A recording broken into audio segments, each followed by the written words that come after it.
तुम लोग कुछ नहीं कर सकते।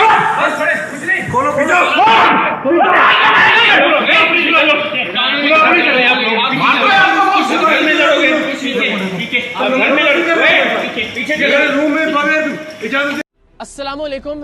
ये वीडियो मैं ज़मीन पर बैठकर इसलिए रिकॉर्ड करवा रहा हूँ कि ये मेरा एहतजाज है इस मुल्क के निज़ाम के ख़िलाफ़, और ये मेरा कानूनी और आइनी हक है कि अगर मुझे लगता है कि मुझे मार दिया जाएगा या मेरी टीम को किसी तरह का कोई नुकसान पहुँचा दिया जाएगा तो मैं कातिलों को पेशगी नामजद कर सकूँ, और मैं नामजद करने जा रहा हूँ।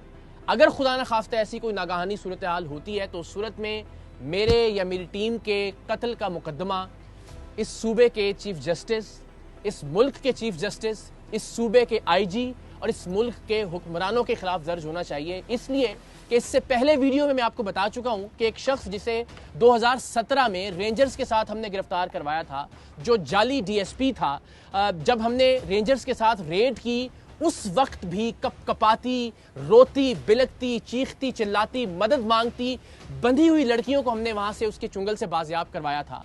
हमारे लोगों ने उसकी टीम में शामिल होकर उसकी खूंखार वारदातों को रिकॉर्ड किया था।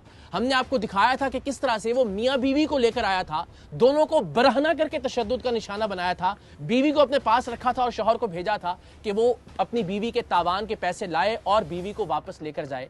ये तमाम तर उसकी दहशत, उसकी वहशत, उसकी बर्बरियत हमने रिकॉर्ड की अपनी जान पर खेल कर। एक लहजे के लिए जो लोग कहते हैं ना जी फेक और प्लांटेड प्रोग्राम, जरा कोई एक लम्हे के लिए ये जुर्रत करे कि लोडेड पिस्टल्स के सामने आप उसके गैंग में शामिल होकर उसके खिलाफ खुफिया रिकॉर्डिंग कर रहे हो। अल्हम्दुलिल्लाह हमने वो किया, रेंजर्स के साथ इसे गिरफ्तार करवाया। अल्टीमेटली ये शख्स बाहर आ गया, और जो ये शख्स बाहर आया है उस पर कितनी FIR